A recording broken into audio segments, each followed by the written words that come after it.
he threw himself in that position by doing that. So now he has to prove it tonight that he was ready to rock and roll. So we shall see. Just to harp back on Danny in 168, I mean, there's a really interesting fight there, I think, and it's a rematch, and it's him versus Kid Chocolate. Kid Chocolate's about to fight for a title. He could be champ at 168. That'll make for a good narrative right there. Is that something you guys have even processed or thought of? No, I haven't, but honestly, I think the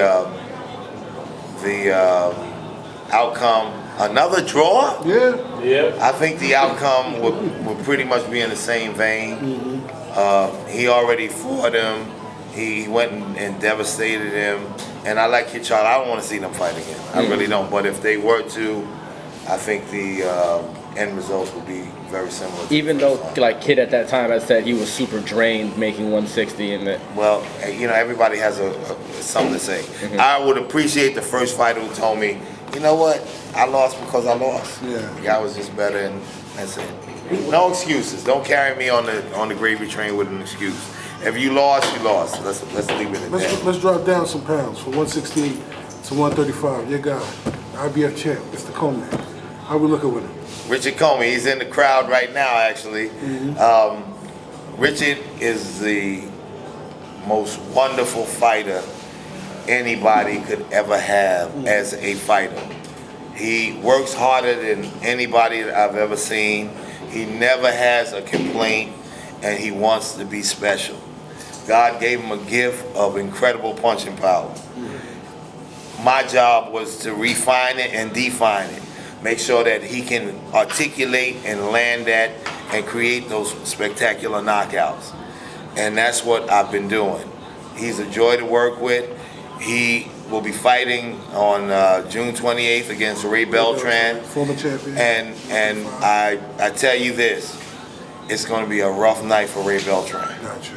A rough night. Sorry. What do you think about the eventual fight people are talking about with Teofimo Lopez? Listen, I'm looking forward to it. You have to realize Richard is a big lightweight. Richard is almost as tall as I am. He makes 35. Fight night, he might be about 150. Filled out, looking like black steel, and he punches like a horse kicks you. You might ask for it, but sometimes you get what you asked for, and you didn't expect what you were getting. Andre, how tough is it though to? I know you've had differences of promoters, managers. They all say the same thing about Richard Coleman. Okay, he's a great guy, great fighter, boring as hell. People like flash. They like talking. That's why Teofimo Lopez right now is the most exciting flavor of boxing. That's why Conor McGregor makes millions and billions of dollars. Why you see even guys like Floyd Mayweather, they know how to talk.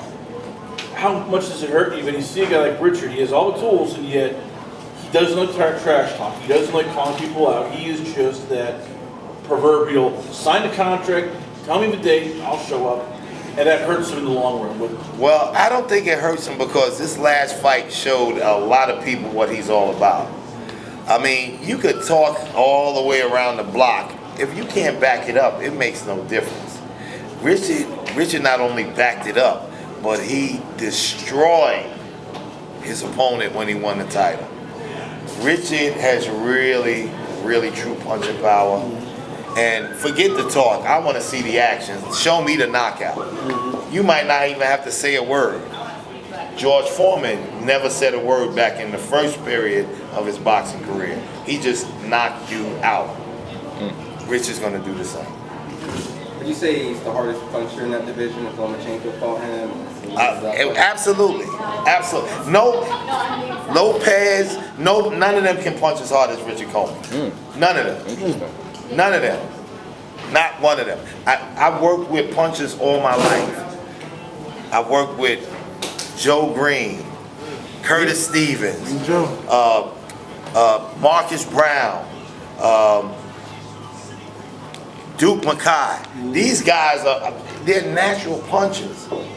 And from a training perspective, when a guy can punch like these guys can, you know what the barometer is. You know where it's at. Richard is the biggest puncher in the lightweight division. If he lands a clean right hand on you, you're going to sleep. Let me ask you this, Dre.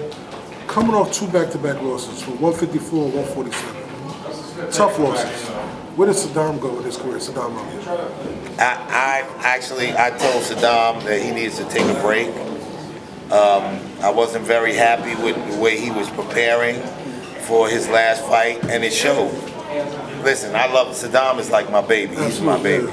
And that night, I was like, I had an out of body experience watching that fight because I'm like, what the hell is going on here? He got stopped in our corner. I was sitting right under him, and I said, Saddam, move, get out of here, move. Curtis was yelling at him, take a knee, Saddam, shut the action down. He wouldn't do it. I just don't think at this point in time he wanted to box. So we're gonna give him a break, let him do what he has to do, and sort of move on from there. Gotcha. What's your, And bringing that into perspective, we have Curtis Stevens fighting August 3rd here at the Barclays Center at 154 pounds. We've been talking about it. I can honestly tell you, we all know Curtis is one of the biggest punchers on the planet. We already know that. At 54, forget about it. Forget about it. So can he get revenge for Munguia maybe? We're going after Munguia. Okay. I call him Mungwagwa. We're going after him. We're going to set up a few direction fights. Okay. And get Curtis in position. Hopefully, sometime, if we can do it by the end of the year or early 2020, I guarantee you, for everything I have, and I guarantee you my Havoc entity, when they get in the ring, Mungwagwa is going to sleep. He's going to sleep. Do you think he would even take that fight? Do you think Golden Boy would take Well, that fight? of course not. That's why. It's a risk right now. Of course not. But we have to maneuver in the position so we can make it happen. Gotcha. We'll get him to number one, and at that point in time, he's gonna have to get in the ring with him. Gotcha. And when he gets in the ring with him, he has two directions he can take. One, he can run. We know he can't run because he doesn't run. Yeah. Two, he can come to fight. If he comes to fight, he goes to sleep. If he comes to fight hard in the first round, the fight is over in 45 seconds. Gotcha. Can we switch gears to Chris Algieri? I'm really looking forward to his fight with Corey. Oh yes, we've had a wonderful time training. You know how I am with my guys. You know people must think I have 14 brothers and 25 sisters because I got a million nephews. But Chris is one of my near and dear favorites. He's also a very hard worker. He works just as hard as anybody else, if not harder. And we've been working on him doing different things. You know, Chris is an all-out boxer. I've been working on him sitting down on some punches, working better to the body, and I think he's going to put on an exciting performance against Coyle. Coyle comes right to him. We're going to hit him with uppercuts and turn him, and shoot shots, control him with the jab, and this is a rarity. Chris says, "I'm going to try to knock him out." I said, "Okay." I said, "Whatever you say." That nephew. is a rarity for Chris. Exactly. So I'm looking forward to the fight. I'm looking forward to Chris getting another title shot. And if anybody deserves to be in the Hall of Fame, it's Chris. We need to win another world title, win a few more fights, and take him right on to Kennesaw and get him in the House of Pain. Is Maurice Hooker going to be the champion that you guys are going to target? I'm looking forward to Chris and Maurice fighting each other. What do you think about him? I like him. He's blue collar, doesn't do anything special, but he's consistent. And consistency is a dangerous thing in a fighter who wants it.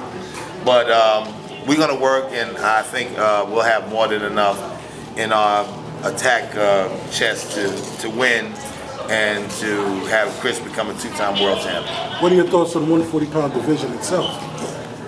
You got Maurice Hooker, the champ, Jose Ramirez. Listen, he just progressed. Today, Josh Taylor just dominated Ivan Barrett. Right. It's a wonderful division, but like at this point in time, being that my nephew is 35, I'm going to guide him correctly.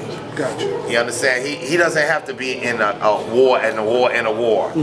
No, we'll just work the lines and get him to the top, control it, find out what's the best avenue economically and career-wise, and take it from there. Andre, two-part question. First, so we bring him Jacobs. How do you get Danny to be more like Richard? Because Richard goes in there and it's attack, pressure. I'm going to beat you down. And Danny, as you said, you want him to be like that. There's always that. I do this, I do that. It's almost like he's trying to figure out. I have all these toys, want to play with them. Right. How do you convince him to be all right? Attack him. It's hard. It's hard to make a fighter something that another fighter is. It's hard. I mean, you have to psychologically get the fighter to make those moves that'll be more exciting, more aggressively positive as he's in the ring. So Richard is Richard. Richard likes to fight. Richard knows he has to fight you to win. And he knows he has power. And he knows when he puts that power on you, the likelihood of him being victorious is right there. So it's a psychological game. It doesn't always work, but you try your best to make it. Second part, I've talked to a couple of trainers, they said that the biggest hindrance with Sergey Derevyanchenko is the left hand. He never turns over. Still too much of that Russian style. He has so much success, so how tough is it saying, you gotta do this, gotta do this, Well, going, I did all this when I was an amateur, so why should I? Well, if you notice from the Toriano Johnson fight, he not only turned that hand over, it was Krispy Kreme. And I'm going to get him back to it. I'm going to get him back to it. I'm going to work it till he's turning the way he's supposed to. He's going to be sharp. He's going to be effective. And I guarantee you'll like what you see. What happened with Colton? What was it about Colton that made it so damn different? I don't know. I wasn't in camp with him.